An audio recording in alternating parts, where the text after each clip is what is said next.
Numbers chapter 30. And Moses spoke unto the heads of the tribes concerning the children of Israel, saying, This is the thing which the Lord hath commanded. If a man vow a vow unto the Lord, or swear an oath to bind his soul with a bond, he shall not break his word. He shall do according to all that proceedeth out of his mouth. If a woman also vow a vow unto the Lord, and bind herself by a bond, being in her father's house in her youth, and her father hear her vow and her bond wherewith she hath bound her soul, and her father shall hold his peace at her, then all her vows shall stand, and every bond wherewith she hath bound her soul shall stand. But if her father disallow her in the day that he heareth not any of her vows or of her bonds wherewith she hath bound her soul, shall stand, and the Lord shall forgive her, because her father disallowed her. And if she had at all an husband when she vowed, or uttered aught out of her lips wherewith she bound her soul, and her husband heard it, and held his peace at her in the day that he heard it, then her vows shall stand, and her bonds wherewith she bound her soul shall stand.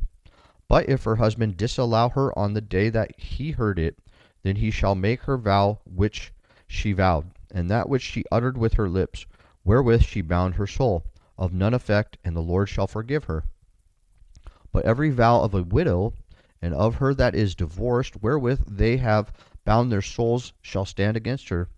And if she vowed in her husband's house, or bound her soul by a bond with an oath, and her husband heard it, and held his peace at her, and disallowed her not, then all her vows shall stand, and every bond wherewith she bound her soul shall stand.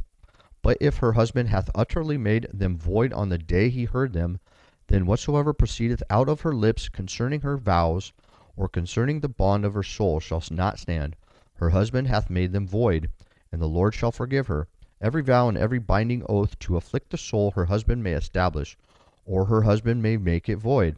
But if her husband altogether hold his peace at her from day to day, then he establisheth all her vows, or all her bonds, which are upon her. He confirmeth them, because he held his peace at her in the day that he heard them.